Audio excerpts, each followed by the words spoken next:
From New York to East California, it's Bronze and Modern Gods. Yes, I was listening to some Kid and Wild earlier. Sorry. Okay, yeah, because I'm not in New York. Sorry. From Kids in America, I don't know if you guys are familiar with that song, but there's a line where she says, "From New York to East California." I'm here to tell you, there's no East California. What the heck is she talking about? But hey, it's Bronze and Modern Gods. You're here with John. Over there, it's Richard. What's up, kid? Hey, I'm doing good. How are you? I'm all right. I'm excited because we're talking this week about something that I think we need to talk about, and that is grading your comic books properly, how to do it, what to look for, what a lot of people miss, and what you should really be looking for when you're buying from someone, especially on the convention circuit. And we'll get to that. But first, we've got to remind you to follow us on Instagram and Facebook at Bronze and Modern Gods. Please do that. If you have not already, subscribe to us if you're watching us on YouTube. If you're listening to us on a podcast platform, give us a like, give us a rating, give us a review. Help us out here. We love it. Every time Richard sees a review, I'm not going to say an angel gets his wings. Every time Richard sees a review, it makes his day. He gets so excited. But you will not deny that an angel gets its wings. I think angels get their wings for plenty of reasons, and reviews are just one of them. Hey, we got a lot to get to, so let's do it. Let me see your nerd shirt, buddy. What do you got? Yep. I have Captain America. Oh, it's the Hydra Captain America. Yeah. I disapprove of this shirt. Big thumbs down. You know, I have bought every single issue of Captain America since I started collecting when I was 5 years old. Issue 155. I had bought every single issue without fail. If I missed a month, I got it somehow. And when they revealed that Cap was part of Hydra, that's when I quit. I was done. I was so angry about it. Yeah, I went back and got them all. But at the time, I was making a statement. Totally justified. Totally justified. Yeah, just thumbs down for that shirt. I don't know if you're trolling me or whatever. A little bit. Maybe a little bit. I just have my hipster walrus. Oh, cool. He's just a little hipster walrus. My favorite part is he has a little neck tattoo. Oh, as all good hip walruses have. And by the way, if you're watching this on YouTube, I apologize for my COVID weight that you just had to endure. All right, hot copper book of the week. Richard, what do you think about this one? I think this is something that's surging. It's Raphael #1. Yeah, we saw some interest. We had a live sale this past week, and I know you had one of these up for sale, and it was snatched up. This is one of the first set of limited books that they produced for the Teenage Mutant Ninja Turtles. And it's definitely getting hot, as are turtles in general right now. It's a bit of a turtle key, whatever. It came out between issues 3 and 4 of the original Mirage Studios run, the black and white run, the oversized run. It also features the first appearance of Casey Jones, a very important character in the Turtles milieu. It's oversized, which is kind of an issue, as we're finding out when people are going to get these slabbed, they charge you the magazine tier, which I did not realize until last week when I submitted a couple of TMNT issues to get slabbed, and they got back to me and said, hey, these are magazines. Okay, sure, whatever. It's a super tough black border cover. It shows every imperfection. So high grade is really tough for this book. A 90-day average GPA for this in 9.8 is $1,625. Wow. How did it get to that level? That's amazing. It's a black cover, man. It's just a tough book. The copy I had that I sold in the live sale last week, I graded it about a 6.0, a 6.5, and I put $50 on it, and I barely slapped the sticker on before someone claimed it. So no seller's remorse, but it just shows you that book is on fire now. So if you're flipping through some bins and you see a Raphael 1, grab it. We're talking about grading, and that book I graded a 6.0, 6.5. How did I decide the grade on that? That's what we're talking about today. Grading comics, how-tos, and what to look for. Well, first of all, you're looking at the condition of the comic to gauge it compared to other comics. Now, there is a standardized scale going from point 0.5 being the worst, basically an incomplete comic, all the way up to a 10.0, which is considered a gem comic. So any book that you get, you're comparing against other books of that same quality. So there are a number of places that do grading for you professionally. CGC is one of them, CBCS is another, PGX is another.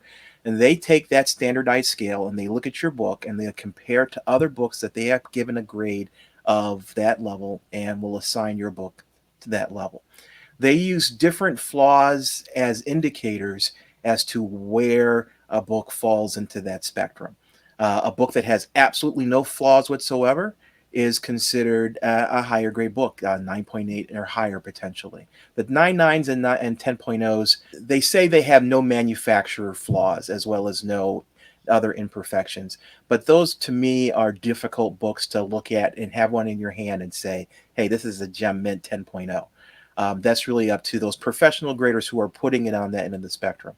We're seeing a lot more of those 10.0s though, with those especially DC square-bound anniversaries, like the number 1000 issues, because they're square-bound. They're very, very cleanly produced. If you don't have fingerprints on them and you haven't bent them or screwed them up or read them, or you might get a 10.0. I've seen quite a few of those. Well, see, I've seen them when the vendor themselves sends the book directly to CGC, so it never touches a human's hand other than the people who manufacture the book. And in those cases, those books have a chance of getting a 10.0. But I don't think we as individuals can submit a book that we have received and had some handling and get a 10.0. But then again, as with any grading, it's subjective to the experience and attitude of the grader at that time. We've joked before, if a grader has a bad day to get to work that morning, they may grade a 9.8 and 9.6 just because they're angry. And there's some truth to that. Those grades are assigned by human beings, and those human beings are affected by external forces, and sometimes that potentially could affect the way they grade a book. Yeah, just to clarify, there are a few examples I've seen of fan submitted 10s. I've seen a Wolverine 1 from the limited series 10. I've seen a New Mutants 98 10. So they're definitely unicorns, but they are out there. It is possible to get a 10 gem mint by submitting it yourself. I think it's like winning the lottery is possible. Yeah, that's true. I personally have never submitted a book that I consider to be as flawless as possible. I've never gotten a 9.9 or a 10 in that regards. But then again, I know it's just my sample set. But to me, they're very, very rare, and because they're very rare, the 9.9s and the 10.0s, they are multiples of the value of a 9.8. If you do get one of those books, I would recommend holding on to it because there's no guarantee you're going to get another one, and the value of those books again will be higher than the 9.8s and other grades. All right, so let's say you've got a stack of moderns you're going to submit, and you're going to have a live sale, or you're going to have a claim sale, or whatever you're going to do. Put stuff on eBay. Walk me through how you're grading this modern book. Okay, here is a copy of Albedo number 4, the second cover appearance of Usagi Yojimbo. The first, of course, is Albedo number 2, which I don't have. So, anyway, I bought this book. It was advertised as a high-grade book. I think it is a high grade, but it has its flaws. We're going to start in the corners. This first corner, you can see there's a crease there at the top. It's not color breaking, so I don't think that's going to be a problem to press out. There is some dirt right here. Normally that wouldn't be a huge concern, but it's hard to tell, but there's a texture to the background in this cover, which makes it very sensitive to any kind of dry cleaning. So I have some tools that I could potentially scrape that off with, but if I can't, then that's going to be a ding. Going down this, there's no obvious flaws on that edge. Get to the bottom, you've got a bit of a dented or a round corner there, a little bit of markings there. There's some additional dirt here on the cover, which I would try to clean. Overall, it's not bad. When you get to this corner, you can see some more damage there. There's some more dirt there. Now that's on white, and dry cleaning works really well on white, so there's a good chance that that dirt there can be removed. But there's a rounded corner there, which is a problem. Some spine ticks there. You can see the color breaking ticks. And more dirt. This cover has some significant dirt. There is a tick right there that is going to be a problem, and then some more dirt. This upper corner is a little rounded, not bad, but there are no obvious tears or any other types of physical damage, just dirt and those ticks. So I would probably rate this book as an 8.5, 8.0. I originally thought a little bit higher, but now I think about it, that's what I'm putting it at. And if I flip the book over, part of the process always is also looking at the back of the book. The back of the book looks pretty nice. You can see a little bit of wear there in the corner, right there. So, but otherwise, the book looks good. The corners back here are nice. There's some wear there on that corner, but not bad. So yeah, 8.0 is probably where this book will sit. Cleaning it could raise it up to an 8.5. Also, if I was doing a full inspection of the book, one of the things I would do is open up the book and inspect, looking for older books. You look for cutouts, coupons being cut out, pages missing. Look at the paper quality. This is white pages. This is pretty good. Hey, how you doing, Gru? But no, this is a pretty good book. I bought it to complete my collection, and it will stay here until, of course, I come across something better. I think another thing when you're looking at modern books or Copper Age books, you want to look for, it's a sad fact of this new age of collecting, you want to look for bad pressing.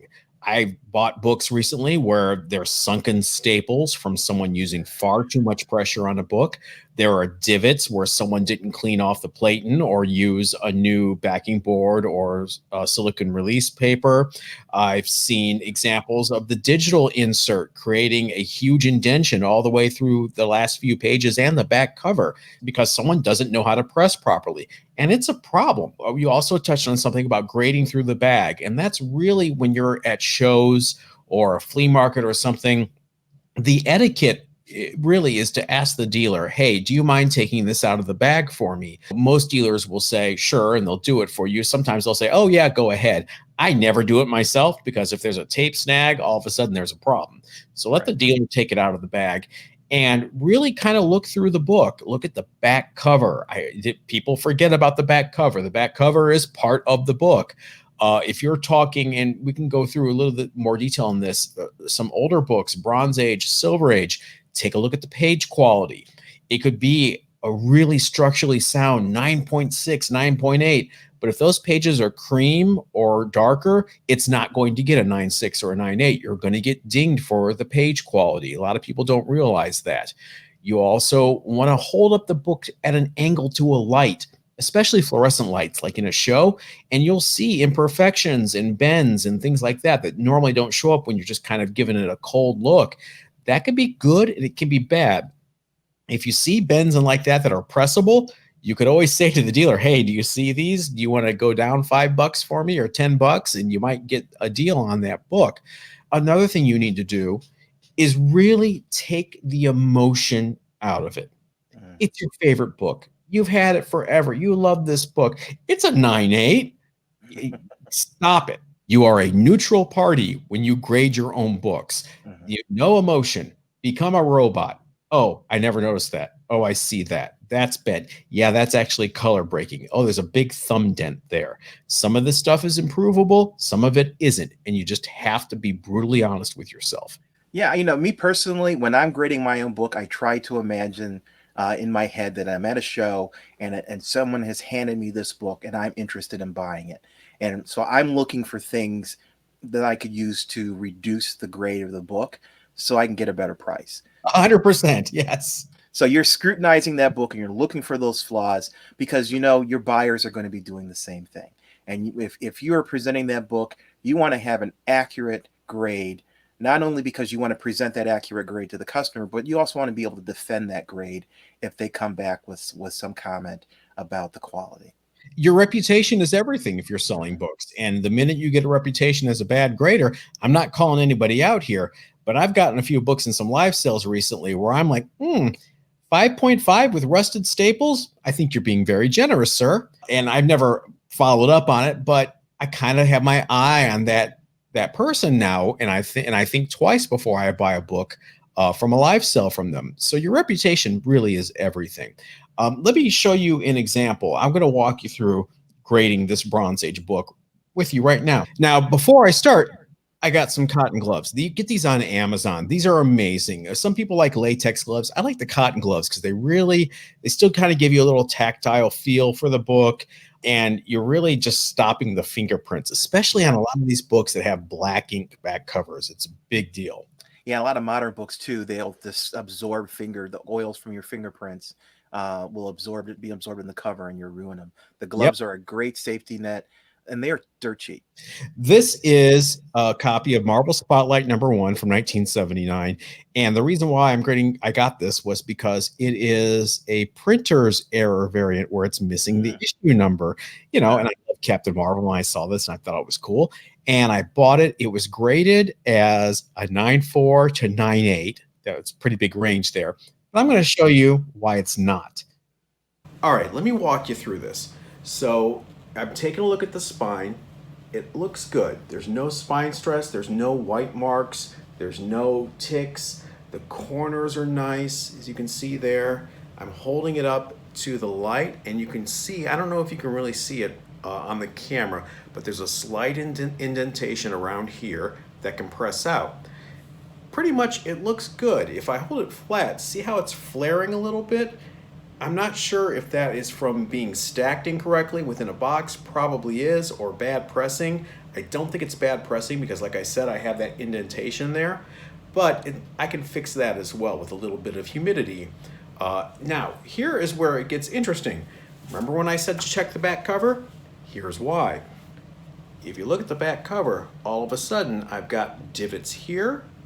I've got a water stain here. I don't know if you can even see that on the camera. I might get a close-up and insert it in here though, but there's a water stain there. And then there's a little bit of wrinkling down here at the bottom. This is not a 9.6, 9.8, or 9.4. I would say this is a 9.0 at the most with a water stain. Yeah, the water stain really causes the degrade. Now, some of those other defects are pressable, but the water stain is just the killer right there. Yeah, so that just goes to show you not if, I bought that book without taking it out of the bag. Is it enough for me to get angry and go back to the guy and say, you owe me blah, blah, blah? No, I think I paid $12 for it. And I can press it out and submit it with, it's still a variant, a scarcer variant. So I do think it is still slab worthy, even with the water stain, but it's not going to get a 9.8. And if it does, that leads us to another problem. And that is grading is, wait for it, subjective. No matter how much we want it to be objective, there is an element of subjectivity to it. I would never grade that book a 9.8. There are certain grading houses who will remain nameless who would completely overlook that and slab it and call it a 9.8. And if you ever submitted it for cross grading to another more reputable grading house, you might be surprised when it comes back a 7.5. Don't be surprised. Buyer beware. Before you go with a grading house, Google it. Read some reviews. Read some message boards. Ask some fans. Like you say, it's all subjective. And not only is it subjective across houses, it's subjective across individual graders. And this which is why I will never, when I sell a book, I will never say something as a 9.8 because it's just too specific of a grade to assume. There are so many other factors besides the book that may creep up into that. I will say a book is near mint and a higher near mint book because of the condition of the book. But that 9.8 moniker is something that you really have to leave to the grader to finally decide. If you're saying you're selling a raw and it's a slam dunk 9.8, you're putting yourself out there because frankly, CGC is a little bit of a train wreck right now. I have no problem saying that. That is my opinion. I'm submitting books that I thought were slam dunks and they're coming back not so slam dunks. I'm submitting books that I thought were and they're coming back slam dunks. And I'm looking online and on Instagram and I don't know if it is a volume issue or what at CGC, but be careful when you're promising 9.8s to people. One thing when you're grading a book also, especially with older books, Silver Age, Golden Age, even Bronze Age, look out for restoration. Yes. These are some telltale signs that the book has been tampered with, and you will get that purple label. And that purple label reduces the value of the book at least by 50%. It's really easy to look for some color touch. There's two ways to do it. You can open the book up and look on the inside cover to see if there's any kind of marker bleed through where people were touching it up with a marker, usually black. Or if you have a portable little black light that you can buy off Amazon, usually they sell it so you can look for cat urine or dog urine around your house. That famous Dateline NBC hotel room sequence where they showed all the bacteria everywhere in black and white. That's what this light's for. And you can also use it to detect restoration. It's tough at a show, though, because the lights are bright. You really need a darker environment. But staples that have been replaced, there's all sorts of things you have to look for, and it just takes experience. First of all, the interior of the book is also important. So if it's a 32-page comic, which most comics are back in the day, you should be able to flip through and count 32 pages in the book. But while you're flipping through that book, also look for things like cutouts. The Marvel value stamp is something that is so important to have. It will convert a book, a Hulk 181, from a $5,000 book to a $1,500 book just by missing that one cutout on that one page. So make sure you flip through the book and look to see if there's anything, modifications to the book before you buy or as a part of the grading process. And one way to really practice and hone your skills at grading, and it's a real simple way, is next time you're sending some books to be certified, sit down, take some notes. Here is this Marvel Spotlight #1. I think it's going to come back a 7.5, 8.0 because of that tiny water stain. Make a little note, send it off, see what it comes back at. You may have missed something. You can see the grader's notes to see what you missed. You can just really hone your skills. And it just takes a lot of trial and error and practice. You're not going to be perfect. But if you just really, again, take the emotion out of it and be very methodical and look through this checklist of things we've given you, your grading is going to improve. Before I submit, I have a spreadsheet. And in that spreadsheet, I will put in what my grade is of the book before I submit it. And I have a column for whatever flaws there may be. And then I have a column for the grade that when that book came back. And then when that book comes back, I record the certificate number on that spreadsheet. So I can always go back and say, well, I thought this book was a 7.5, but when it came back from CGC, it was an 8.0. And you can use that to kind of hone that sixth sense about those flaws and also get a feel for, because every grading house has their own kind of a guide. You can get a feel to determine, well, this tear is going to bring it down by a half point, or this particular water stain is going to bring it down by a full point. And you'll kind of be able to get that kind of feel by using that system. So break out your books, put some lights on, put your big reading glasses on if you need them, and start really practicing your grading, because not only you can fool yourself, but you can't fool other people. You're going to get busted eventually if you ever try to sell your books. So if you have any questions, please leave us some in the comments. Email us at bronzeandmoderngods@gmail.com. Hit us up on Instagram. We're happy to walk you through some stuff and even help you grade some books if you want to show some pictures to us. All right, so now that you got your grading marching orders, we're going to move on to the artist spotlight this week. And boy, I can't believe it took us 15 episodes to get to this one. It is none other than Jim Lee. Now, Jim Lee may be a big muckety muck as the publisher and chief creative officer of DC Comics, but did you know he was an even bigger muckety muck about 25 years ago? Hey, Jim Lee is always going to be the X-Men guy for me. I don't care what he does nowadays, but that's my mental image of him. That's funny because I really think of him still, and I know it's dumb to think of it. Trust me, I own this.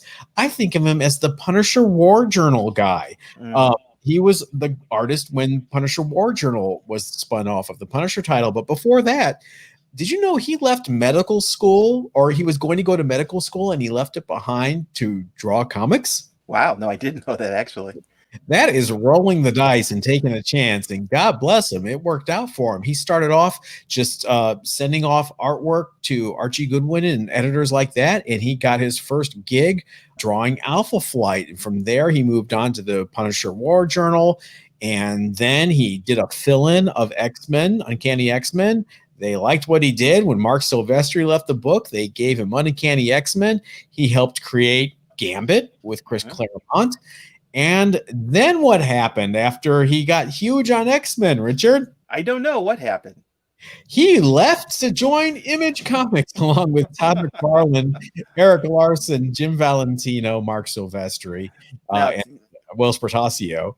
that is such a ballsy move. But if you look at the company that he was in there, it was a bunch of very creative people who were tired of being subjected to other people's opinions on their craft, and they were just wanted to start fresh where they were in 100% control of their properties. And when Image first started, it was a incredible success.